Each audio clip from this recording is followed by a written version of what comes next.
TunePocket.com. TunePocket.com.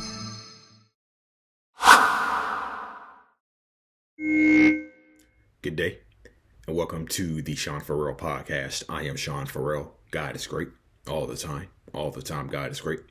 And let's not waste no time. Let's get right to it. So, the Real Depression Project had a post about being a burden. Okay, and they talked about being a burden, and they started it out like this. It's difficult to be the best version of yourself all the time, but perhaps life isn't about that. You don't have to always be sociable or productive. It's about how much you try, even when it feels like life keeps flipping you upside down. And so, you're not a burden if your mental health has declined and you're not able to be as productive as you ordinarily would be. You don't have to be the best. You don't have to be your best self to be worthy of one's time or love. You are not a burden if you can't be as cheerful or funny as you normally would be. You're enough. Please give yourself permission to be imperfect.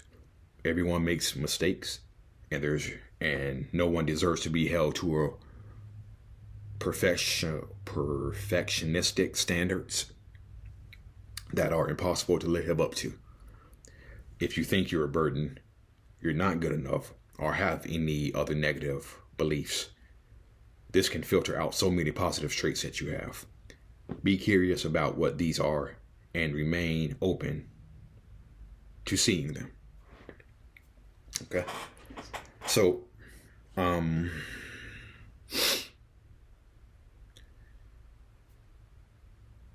so I can say, hey, this about being a burden. Okay. I'm just saying this. I'm just speaking for myself. Okay. No, you all out there, y'all probably, have your own, reasons of being a burden to someone, but let me just say, hey, this, speaking for myself,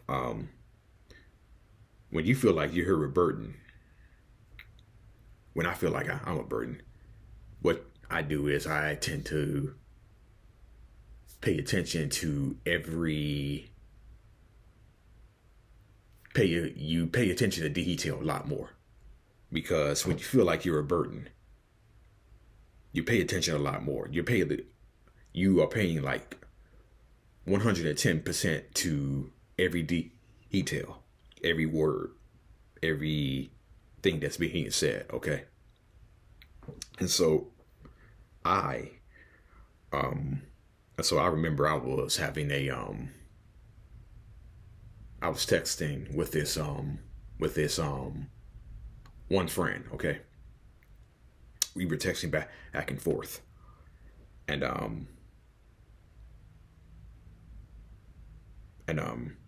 texted her, hey, how are you doing? How are you doing? And she just texted back a little bit later saying, hey there, I'm doing okay. I'm doing just fine. Why do you ask? And I responded by saying, just wanted to check on you. Okay. And so I thought about that. I just said, when I feel like I'm a burden, I pay a lot more attention to detail in what you're saying. Okay. So when she asked me, why do you ask? that kind of said to me mentally. I kind of thought to myself mentally, ooh, I lost my train. Thought I had something good I was going to say.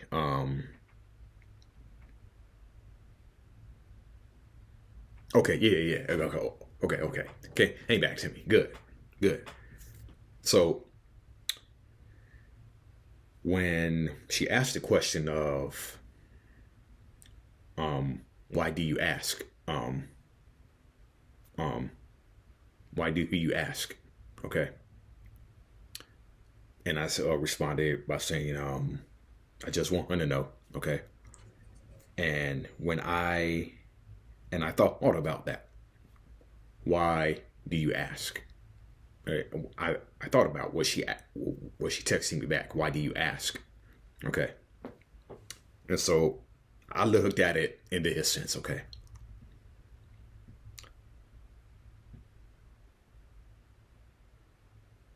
When you feel like you're a burden, when I felt like when I feel like I'm a burden mentally, okay, I'm saying to myself, when she asked that question, why do you ask?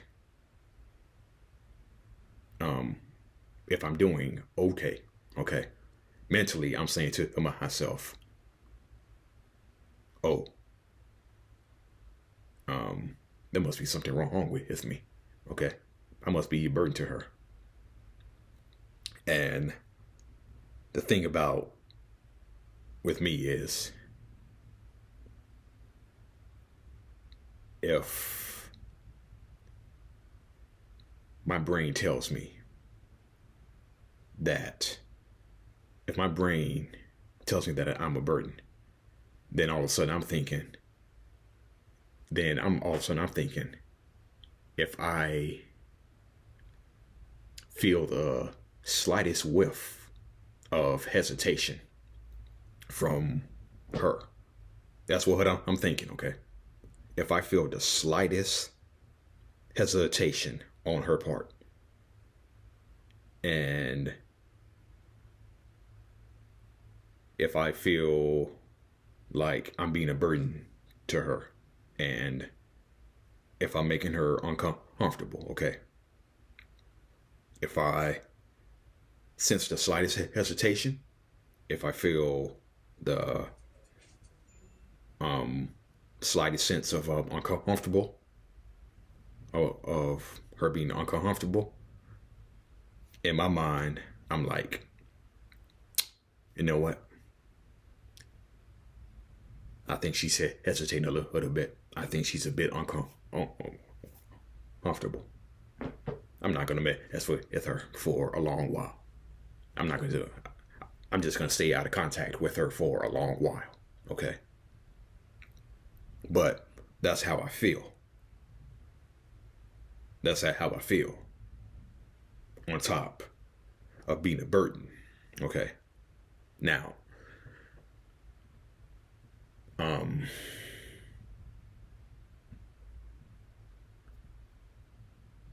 when you're anxious, depressed, you kind of pay attention to detail a lot more closer. And you're looking and you're listening for the tone of their voice. You're looking at their body language. You're looking at their facial expressions. Okay? You're looking for anything possible that can tell you that he or she is uncomfortable with me. Okay? And so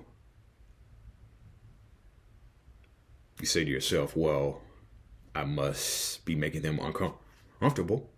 I must be a burden to them. So you stay away from them for the longest time. Okay? Yeah, so. But, yeah, again, you have your ways of what a burden is to you. But,